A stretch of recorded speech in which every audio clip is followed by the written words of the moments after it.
नमस्कार। हमारा देश और पूरा विश्व आज कोविड-19 की चुनौती का सामना कर रहा है। कोविड-19 अभी खत्म नहीं हुआ है। ऐसे में हमारा फर्ज है कि हम सतर्क रहें। इसलिए जब तक दवाई नहीं तब तक कोई ढिलाई नहीं। कोरोना से बचाव के लिए जरूरी है नियमित रूप से हाथ धोना, मास्क पहनना और आपस में उचित दूरी बनाए रखना। याद रखिए, 2 गज दूरी मास्क है जरूरी। खांसी, बुखार या सांस लेने में कठिनाई होने पर हेल्पलाइन नंबर 1075 पर संपर्क करें। हेलो बच्चों, नमस्कार। एक बार फिर से स्वागत है आपका हमारे एक और नए वीडियो में, जिसमें मैं परशुराम अग्रवाल आज आप लोगों को पढ़ाऊंगा कक्षा 11 रोजगार कौशल एम्प्लॉयबिलिटी स्किल्स की इकाई क्रमांक 2 100 प्रबंधन कौशल, जिसके अंदर आज हम लोग देखेंगे सत्र क्रमांक 8। लेकिन उससे पहले हम लोग समझ लेते हैं कि अभी तक हम लोग क्या क्या पढ़ चुके हैं। तो बच्चों, सबसे पहले इकाई 2 में हम लोगों ने पढ़ा सत्र क्रमांक 1 के भाग 1 ताकत और कमजोरी का विश्लेषण, जिसके अंदर हम लोगों ने देखा ताकत और कमजोरी किसे कहते हैं, कुछ महत्वपूर्ण शब्दों की परिभाषाएं एवं स्वयं को जानना। इसके बाद सत्र क्रमांक 1 के भाग 2 में हम लोगों ने देखा योग्यताओं और कमियों का विश्लेषण, ताकतों की पहचान, कमजोरियों को पहचानना और कुछ प्रश्न जो हमें हमारी ताकत और कमजोरियों का पता लगाने में मदद करती है, रुचि और क्षमताओं के बीच के अंतर। इसके बाद बात करें सत्र क्रमांक 2 तैयार होना, तो इसके अंदर हम लोगों ने देखा तैयारी और उसका महत्व क्या है, पोशाक और तैयारी के लिए आवश्यक दिशा निर्देश कौन कौन से हैं एवं सत्र से संबंधित बहुविकल्पीय प्रश्न। इसके बाद बात करें सत्र क्रमांक 3 की, तो इसके अंदर हम लोगों ने देखा व्यक्तिगत स्वच्छता, जिसमें हम लोग पढ़ चुके हैं व्यक्तिगत स्वच्छता किसे कहते हैं, व्यक्तिगत स्वच्छता के लिए 3 कदम कौन कौन से हैं, हाथ धोना के आवश्यक चरण कौन कौन से हैं एवं सत्र से संबंधित बहुविकल्पीय प्रश्न। इसके बाद बात करें सत्र क्रमांक 4 की, तो इसके अंदर हम लोग पढ़ चुके हैं टीम में कार्य किस प्रकार से किया जाता है, टीम में कार्य करने के क्या लाभ हैं एवं एक टीम में किस प्रकार से व्यवहार करना चाहिए। इसके बाद बात करें सत्र क्रमांक 5 की, तो इसके अंदर हम लोग पढ़ चुके हैं नेटवर्किंग कौशल, जिसमें हम लोगों ने देखा नेटवर्किंग कौशल क्या है, नेटवर्किंग कौशल के कौन कौन से लाभ होते हैं, नेटवर्किंग कौशल किस प्रकार से बनाया जाता है एवं बहुविकल्पीय प्रश्न। इसके बाद बात करें सत्र क्रमांक 6 की, तो इसके अंदर हम लोगों ने देखा स्वप्रेरणा, जिसमें हम लोग पढ़ चुके हैं स्वप्रेरणा क्या है, स्वप्रेरणा के लिए कौन कौन से प्रकार होते हैं, स्वप्रेरित लोगों की योग्यताएं क्या होती हैं, स्वप्रेरणा का निर्माण किस प्रकार से किया जाता है एवं सत्र से संबंधित बहुविकल्पीय प्रश्न। इसके बाद बात करें सत्र क्रमांक 7 की, तो इसके अंदर हम लोग पढ़ चुके हैं लक्ष्य निर्धारण या फिर गोल सेटिंग, जिसमें हम लोगों ने देखा लक्ष्य और स्मार्ट लक्ष्य की स्थापना क्या होती है, लक्ष्य को निर्धारित करने वाला मॉडल क्या है एवं बच्चों इसके बाद बात करते हैं कि आज हम लोग क्या क्या सीखने वाले हैं। तो बच्चों, आज के वीडियो में हम लोग देखेंगे सत्र क्रमांक 8 समय का प्रबंधन, जिसके अंदर आज हम लोग पढ़ेंगे समय प्रबंधन और इसका महत्व या time management and its importance. एवं इसके बाद हम लोग देखेंगे प्रभावी समय प्रबंधन के लिए चरण कौन कौन से हैं एवं इसके बाद हम लोग देखेंगे प्रभावी समय प्रबंधन हेतु 4 चरणों का अभ्यास करने के लिए आवश्यक सुझाव कौन कौन से हैं। तो चलिए बच्चों, शुरू करते हैं हमारा आज का पहला टॉपिक। समय प्रबंधन को पढ़ने से पहले हम लोग एक कहानी को पढ़ते हैं। बच्चों, कहानी को ध्यान से सुनना। दोस्तों, समय प्रबंधन या टाइम मैनेजमेंट हमारी लाइफ में महत्वपूर्ण भूमिका अदा करता है। एक बार राजऋषि जनक अपने सभासदों को आध्यात्मिक उपदेश दे रहे थे। सभी ने उनके द्वारा बताए गए धर्म व धार्मिक जीवन की भूरी भूरी प्रशंसा की। इतने में एक सज्जन ने उठकर उनसे कहा, राजन, मुझे गृहस्थी ने इस तरह बांध रखा है कि मैं धर्म कार्य के लिए समय नहीं निकाल पाता हूँ। यह सुनकर राजा जनक कहने लगे, सज्जनों, मैं उठना चाहता हूँ, किंतु मुझे सिंहासन ने पकड़ रखा है, इसलिए मैं उठ नहीं पा रहा हूँ। बच्चों, आप राजा जनक के जवाब को देख सकते हैं कि उन्होंने कहा कि मैं अपनी कुर्सी से उठना, अपने सिंहासन से उठना चाहता हूँ, परंतु मुझे सिंहासन ने पकड़ के रखा है, जिस कारणवश मैं नहीं उठ पा रहा हूँ। यह जवाब उन्होंने क्यों दिया होगा, आप इसके बारे में सोचें। इसका उत्तर आप लोगों को मिल गया होगा। यह सुनकर वही सज्जन कहने लगे, राजन, यह कैसे संभव हो सकता है कि सिंहासन किसी को पकड़ ले। राजा जनक तुरंत बोले, तब यह भी कैसे हो सकता है कि गृहस्थी ने आपको पकड़ रखा है। गृहस्थी का मोह आपने स्वयं लगाकर रखा है और आप समय का अभाव बताकर बहाना बना रहे हैं। तो बच्चों, क्या आपको कहानी का सार समझ आया या नहीं? इसके बारे में आप लोग आपस में बात करना और एक दूसरे के विचार देखना कि किसको कहानी का सार समझ में आया है। इस कहानी में बताया गया है कि कोई व्यक्ति किसी चीज़ का बहाना लेकर के कहता है कि मैं इस कारणवश यह काम नहीं कर पा रहा हूँ, लेकिन दरअसल ऐसा नहीं होता है।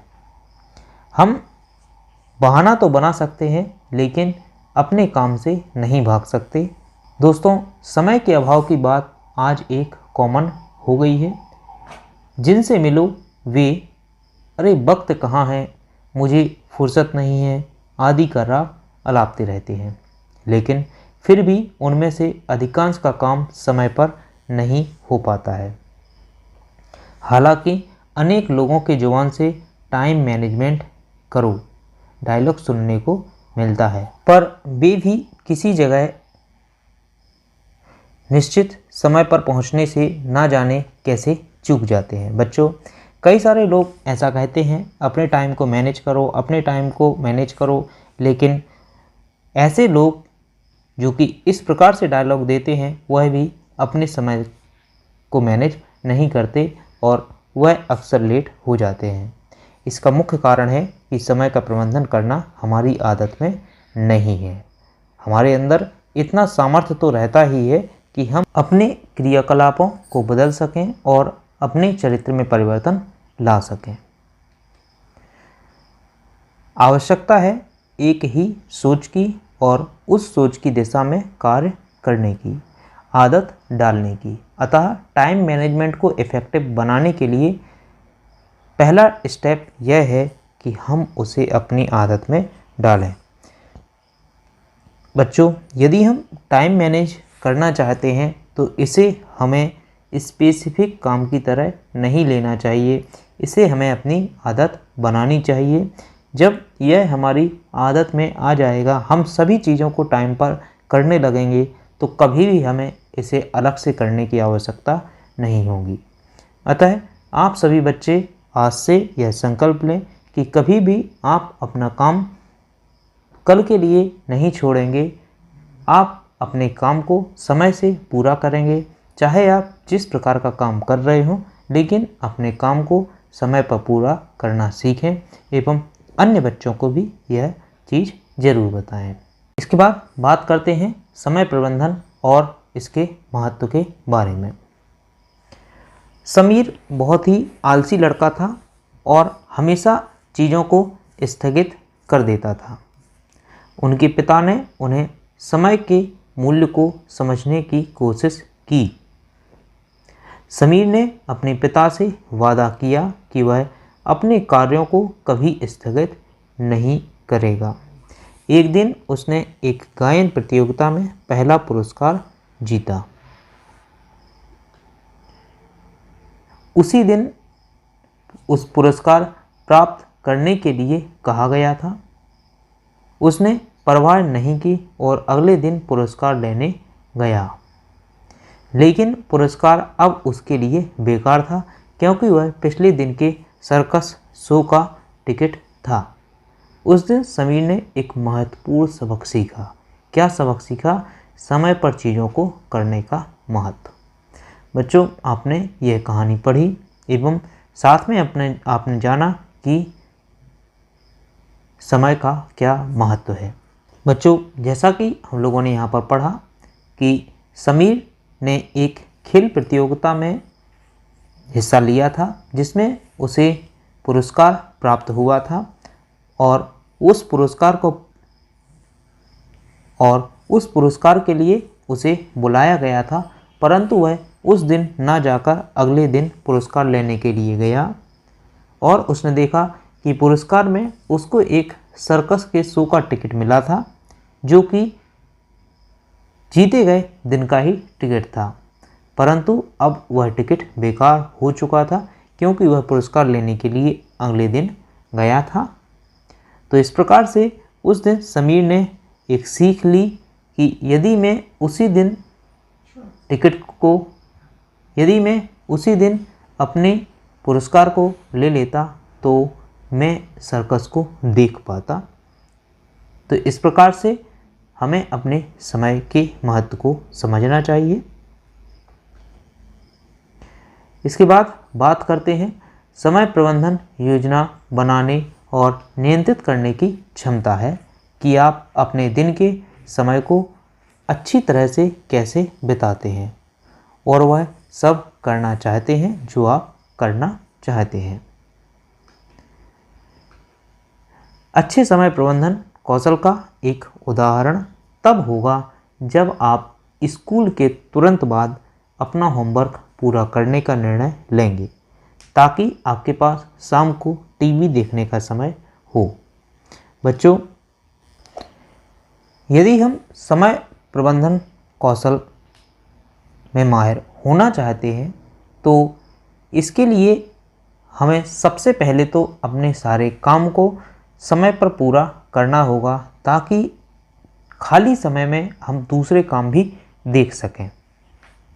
जैसे आप स्कूल के तुरंत बाद अपना होमवर्क पूरा करें और बचे हुए समय में अपने अन्य काम करें। इसके बाद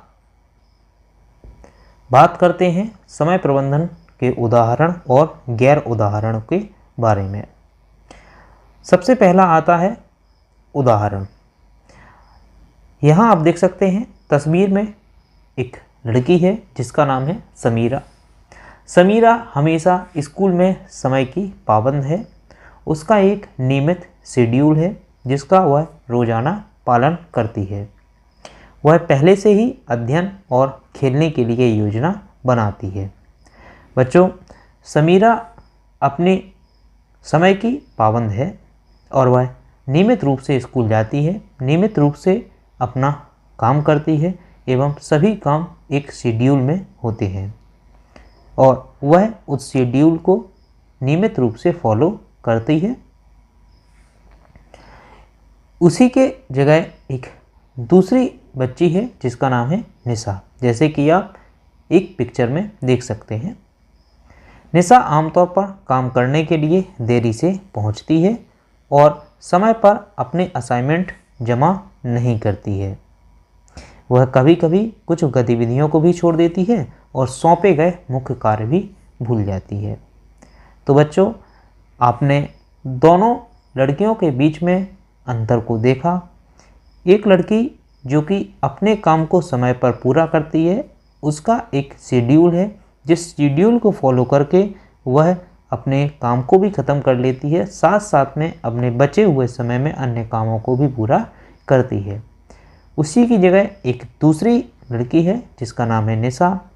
वह किसी भी काम को समय पर पूरा नहीं करती है और जब वह किसी काम को समय पर पूरा नहीं करेगी तो निश्चित रूप से वह तनाव में आ जाएगी। इसके बाद बात करते हैं समय प्रबंधन। समय प्रबंधन एक सोच का कौशल है जो आपकी मदद करता है। किन चीज़ों में यह हमारी मदद करता है? नंबर 1, समय पर कार्य पूरा करने में। नंबर 2, एक दैनिक समय सारणी बनाने में। नंबर 3, एक अच्छा अनुमान लगाएं कि आपको कुछ करने में कितना समय लगेगा।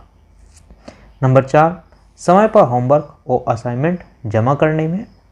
और नंबर 5, दिन के दौरान समय बर्बाद ना करने में। बच्चों, यदि हम टाइम को मैनेज करना जानते हैं, टाइम को अपनी हैबिट में, टाइम मैनेजमेंट को यदि हमने टाइम मैनेजमेंट को अपनी हैबिट में डाल लिया है तो यह कई चीज़ों में हमारी मदद कर सकता है। अब फिर चाहे हमें समय पर अपना काम पूरा करना हो या हमें अपनी दैनिक समय सारणी बनानी हो, चाहे हमें किसी चीज़ का अनुमान लगाना हो कि वह काम कितनी देर में ख़त्म होगा, या हमें अपने असाइनमेंट या होमवर्क कंप्लीट करना हो, या हमें किसी भी प्रकार से अपने समय को बर्बाद ना होने देना हो, हम इन सभी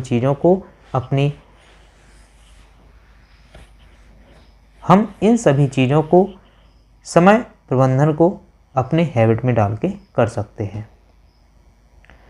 इसके बाद बात करते हैं प्रभावी समय प्रबंधन के लिए कौन कौन से चरण दिए गए हैं। तो सबसे पहला चरण आता है व्यवस्थित करें, दूसरा बिंदु आता है प्राथमिकता, तीसरा बिंदु आता है नियंत्रण एवं चौथा बिंदु आता है पथ। इन 4 बिंदुओं का उपयोग करके हम अपने समय को प्रभावी रूप से प्रबंधित कर सकते हैं। एक एक करके इन सभी बिंदुओं को जानेंगे। सबसे पहले आता है व्यवस्थित करें। हमें अपने काम को व्यवस्थित करना है, जिससे कि हमारे सारे काम भी हो जाएं और हमारा समय भी बचा रहे। जान लेते हैं, हम अपने दिन की गतिविधियों की योजना बनाएं। हम एक समय सारणी बनाते हैं जिसका हम अनुसरण करते हैं।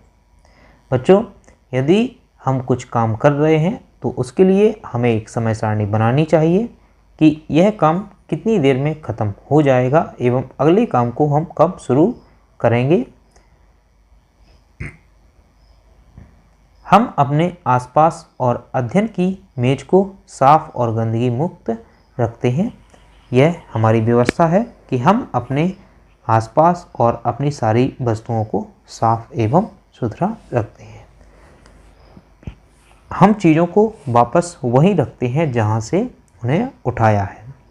बच्चों, यह एक बहुत ही अच्छी हैबिट है कि यदि आप कोई वस्तु जिस जगह से उठाते हैं और वापस उसी जगह पर रखते हैं। हमें इस तरीके की चीज़ें सीखनी चाहिए ताकि हम अपने जीवन में एक सम्मानजनक जीवन जी सकें। अगला बिंदु आता है, इससे हमें समय बचाने में मदद मिलती है। बच्चों, यदि हम इस तरीके के काम करते हैं तो हमें इन चीज़ों के लिए अलग से समय नहीं निकालना पड़ता है और हमारे समय की बचत होती है। इसके बाद देख लेते हैं बिंदु क्रमांक 2, प्राथमिकता, जिसे इंग्लिश में प्रायोरिटी कहते हैं। हमें किन चीज़ों को प्राथमिकता देना चाहिए, इनके बारे में हम देख लेते हैं। हम किए जाने वाले कार्यों की एक सूची बनाते हैं जिसमें हमारी सभी गतिविधियां होती हैं और हम उन्हें महत्व के क्रम में रैंक देते हैं। बच्चों, हम जिन जिन कार्यों को करना चाहते हैं सबसे पहले तो हम उनकी एक सूची बना लें। उसके बाद हम उसमें कुछ नंबरों के माध्यम से यह इंगित करें कि सबसे पहले हमें किस काम को करना है एवं दूसरे नंबर पर हमें किस काम को करना है। इस प्रकार से आप अपनी सूची में एक क्रम डाल लें ताकि आपके काम भी हो जाएं और कोई भी ऐसा काम जो महत्वपूर्ण हो वह ना रह जाए। आप सबसे महत्वपूर्ण कार्य के रूप में होमवर्क करना रैंक कर सकते हैं। इससे हमें सबसे महत्वपूर्ण कार्य पहले करने में मदद मिलती है और यह भी पता चलता है कि क्या लंबित है। बच्चों, जब हम अपनी सूची में नंबरिंग कर लेते हैं, प्रायोरिटी दे देते हैं, तो इससे हमें यह पता भी चल जाता है कि अभी कौन सा काम रह गया है और कौन कौन से काम हमारे ख़त्म हो चुके हैं। इसके बाद बात करते हैं तीसरे बिंदु की, जो आता है नियंत्रण या फिर कंट्रोल। बच्चों, यहाँ हमें अपने समय के अनुसार चीज़ों को नियंत्रित करना है एवं कंट्रोल करना है। पढ़ देते हैं, हमारी गतिविधियों और समय पर हमारा नियंत्रण है। हम समय की बर्बादी से बचते हैं, जैसे फ़ोन पर बातें करना, गपशप करना या फिर इत्यादि चीज़ें भी हो सकती हैं। बच्चों, यदि हम अपनी गतिविधियों और अपने समय पर नियंत्रण कर सकते हैं तो इससे हम अपने समय को बचा सकते हैं, जिसका उपयोग हम किसी दूसरी जगह पर भी कर सकते हैं। हम समय की बर्बादी से बचते हैं, जैसे कि फ़ोन पर बात कम करें या फिर गपशप ना करें, या इस प्रकार के काम जहाँ पर हम अपने समय की बर्बादी कर रहे हैं वहाँ हम अपने समय की बर्बादी को रोक दें और उसे एक अच्छी जगह उपयोग करें।